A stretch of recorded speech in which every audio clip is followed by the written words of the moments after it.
Hello दोस्तों, मैं शिव कुमार गुरु जी। मैंने अपने पिछले चैनलों में present definite, present continuous, present perfect tense के बारे में बताया। आपसे मैं अनुरोध करता हूं कि मेरे चैनल को ज़्यादा से ज़्यादा समय तक आप देखा करिए। अगर आप आधा देखेंगे तो आपके समझ में नहीं आएगा, इसलिए मैं अनुरोध करता हूं कि आप पूरा चैनल देखा करिए। अगर समझ में नहीं आए तो मैं आपको बाद में नंबर दूंगा, आप इस नंबर पे कांटेक्ट करके मुझसे पूछ दीजिएगा।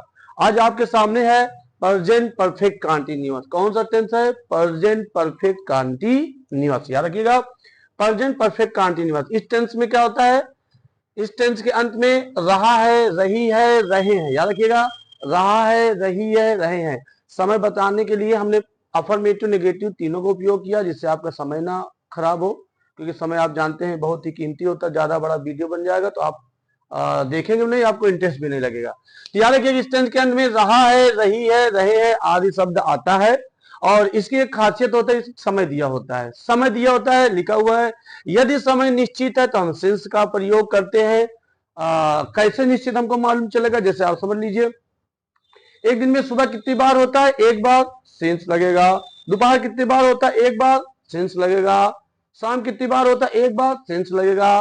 रात कितनी बार होती है? एक बार। जो एक बार होता है, जैसे 100 साल में 1990 कितनी बार आता है? एक बार आता है, निश्चित है, सेंस लगेगा। ये कुछ उदाहरण के लिए मैंने लिख दिया है, जैसे सुबह हो गया, शाम हो गया, रात हो गया, सन हो गया, दिनों महीनों के नाम हो गए। नाम याद रखिएगा, महीनों दिनों, ये नहीं 2 महीने 3 महीने से नहीं, दिनों महीनों के नाम हो जाता है, तो इनके साथ हम सिंस का प्रयोग करते हैं। जैसे सिंस मॉर्निंग सुबह के लिए हो गया, सिंस इवनिंग शाम के लिए हो गया। जैसे 2 बजे 3 बजे आ जाए तो सिंस 2 o'clock 3 o'clock 5 o'clock का प्रयोग हम कर सकते हैं।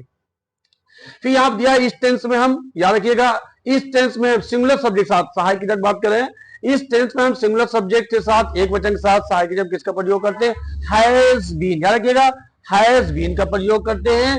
यदि सब्जेक्ट प्लूरल है, बहुवचन है, तो सहायक क्रिया हैव बीन का प्रयोग करते हैं। सिंगुलर सब्जेक्ट साथ सहायक क्रिया हैज बीन, और प्लूरल सब्जेक्ट साथ सहायक क्रिया हैव बीन का प्रयोग करते हैं। ये देखिए, प्लस वर्ब के फर्स्ट फॉर्म में आईएनजी, कंटीन्यूअस है, इसलिए वर्ब के फर्स्ट फॉर्म में आईएनजी का प्रयोग करते हैं।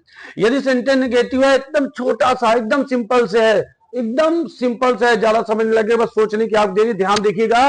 इसमें दिया हुआ है, यदि सेंटेंस नेगेटिव है, उसके सहायक क्रिया हैज है कि तुरंत बाद नॉट लगा देते हैं। हैज है कि तुरंत बाद या नॉट लगा देते हैं। मैं आपको दिखाता हूं कि कहां से हैज हैव, ये देखिए लिखा हुआ है, हैज हैव, हैज हैव के बाद, अर्थात हैज बीन और हैव बीन के बीच में नॉट लगा देते हैं। ये देखिए नॉट लगा हुआ है, ये देखिए नॉट लगा हुआ है, तो हैज बीन के बीच में नॉट, हैव बीन के बीच में नॉट, देखिए हैज नॉट बीन, हैव, कितना सिंपल, देखिए has not been, have not been.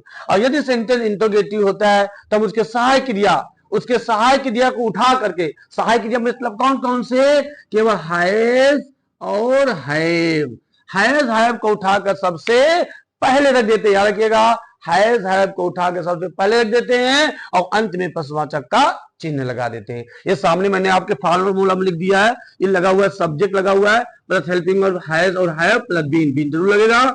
Has been या हैव बीन, वर्ब के फर्स्ट फॉर्म में आएंगी, object since for plus time. Negative देखिए, हैज हैव कितने बार नाट लगे, देखिए बीन से पहले, बीन से पहले नाट का प्रयोग करेंगे। ध्यान रखिएगा, बड़ा आनंद आएगा अगर आप लोग ध्यान से पढ़ेंगे। बीन के पहले हम नाट का प्रयोग करेंगे, वर्ब के फर्स्ट फॉर्म में आएंगी, ऑब्जेक्ट सेम टू सेम। अगर इंटरोगेटिव होता है तो हम हैज हैव को निकाल के, देखिए हैज हैव को निकाल के पूरा यहां से यहां तक दोनों में से निकाल करके इसको उठा के सबसे पहले रख देंगे। देखिए हैज हैव को निकाल के हमने कहा रख दिया, सबसे पहले रख दिया। Helping verb has have plus subject plus been plus verb की फर्स्ट फॉर्म में आएंगी, कोई डिफरेंस नहीं करेंगे, सेम टू सेम छोड़ देंगे। इसी प्रकार सेंटेंस की भी हेल्पिंग वर्ब को हमने निकाल लिया, इसके ये निकाल लिया, ये निकाल लिया, ये सब्जेक्ट आ गया, ये देख लीजिए, फिर नाट आ गया, बीन से पहले ही नाट रखेगा, इसको आप ध्यान दीजिएगा, बीन से पहले नाट लगा दिया, ज्यों करते हो। एक छोटा सेंटेंस ले लिया है, आप लोग ज्यादा से ज्यादा घर पे सेंटेंस को सॉल्व किया करिए। आपको ना है, जैसे मैंने बताया, आपको नंबर दूंगा, आप नंबर पे कांटेक्ट भी कर सकते हैं।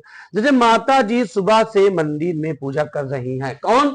माता जी। माता जी सुबह से मंदिर में पूजा कर रही है, मैंने क्या लिखा? द मदर, द मदर, क्योंकि माता जी एक है, has been, the mother had been, verb में फर्स्ट फॉर्म में आएंगी, worshipping, the mother has been worshipping in the temple. कब से कर रही हैं? सुबह से। सुबह कितनी बार होता है? एक बार होता है। Since morning the mother has been worshipping in the temple since morning. Negative है, देखिए हैज और बीन के बीच में क्या लगा दिया? नॉट लगा दिया। अगर होता माता जी सुबह से मंदिर में पूजा नहीं कर रही हैं तो क्या करते हैं? हैज बीन के बीच में क्या लगा देते हैं? नॉट लगा देते हैं। क्या हो जाता? The mother has not been worshipping in the temple since morning. और कोई चेंजिंग नहीं किया। यदि सेंटेंस इंटरोगेटिव क्या हो जाता? क्या माता जी सुबह से मंदिर में पूजा कर? ध्यान दीजिए, क्या माता जी, यहां क्या आ जाता? क्या माता जी सुबह से मंदिर में पूजा कर रही हैं? तो जो हैज अंदर लगा हुआ है वो निकल के सबसे बाहर आ जाएगा। लेकिन बीन में कोई चेंजिंग नहीं करेंगे, बीन वही रहेगा। याद रखिएगा, बीन वही रहेगा। और ये देख हैज पहले लगा दिया। Has the mother been worshipping in the temple since morning.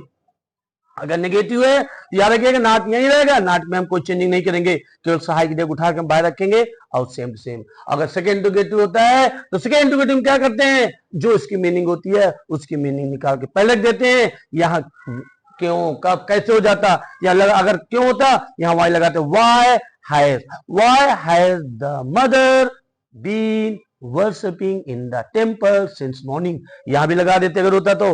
Y has the mother not been worshipping in the temple. मेरे दोस्तों, अगर मेरा पढ़ाया हुआ आपको समझ में आ रहा है तो आपसे अनुरोध है कि मेरे चैनल को आप सब्सक्राइब जरूर से जरूर करिएगा। मैं शिव कुमार गुरुजी, धन्यवाद।